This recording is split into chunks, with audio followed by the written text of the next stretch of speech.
Michelangelo adalah artis dengan karir terbesar di masa Renaissance. Karyanya yang paling terkenal dan masif adalah lukisan fresko di langit-langit Sistine Chapel di Vatikan, Roma.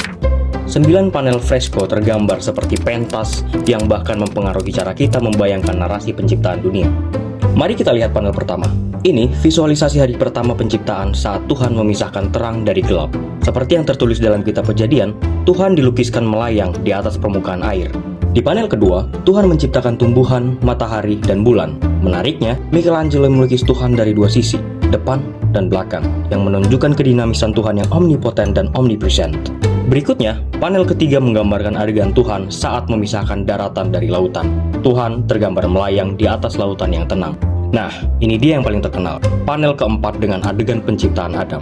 Adam digambarkan seperti baru saja terbangun dari tanah. Yang unik, Tuhan dilukis dalam mantel berbentuk otak manusia.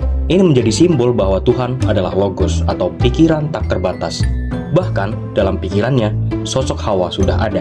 Perhatikan juga detail ini. Ada ruang antara jari Tuhan dan Adam yang menciptakan ketegangan yang memperlihatkan bahwa manusia tercipta dengan segenap potensi. Kontras antara energi Tuhan yang dinamis dan postur Adam yang terlihat santai ini juga memperlihatkan hal serupa.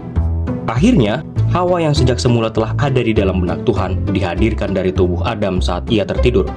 Kemudian, kisah kejatuhan Adam dan Hawa diperlihatkan secara kronologis pada dua adegan, yaitu sebelum dan sesudah kejatuhan mereka ke dalam dosa. Dari kiri ke kanan memperlihatkan transisi dari dunia yang subur dan indah ke dunia yang keras dan tandus. Tubuh Hawa yang sebelumnya terlihat muda berubah menjadi sosok wanita yang telah menua akibat rasa sakit keberdosaan. Di bagian tengah lukisan terdapat pohon pengetahuan yang uniknya memperlihatkan bahwa Adamlah pelaku utama dalam kejatuhan manusia.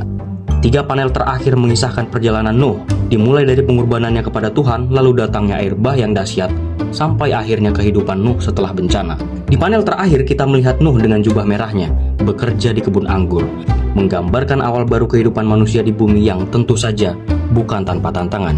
9 panel ini bukan hanya sekedar lukisan yang hanya bernilai artistik, tetapi juga menceritakan perjalanan manusia, dari penciptaan, kejatuhan, hingga harapan akan pembaruan. Michelangelo berhasil mengubah langit-langit gereja menjadi kanvas yang menceritakan kisah abadi ini dengan cara yang begitu memukau.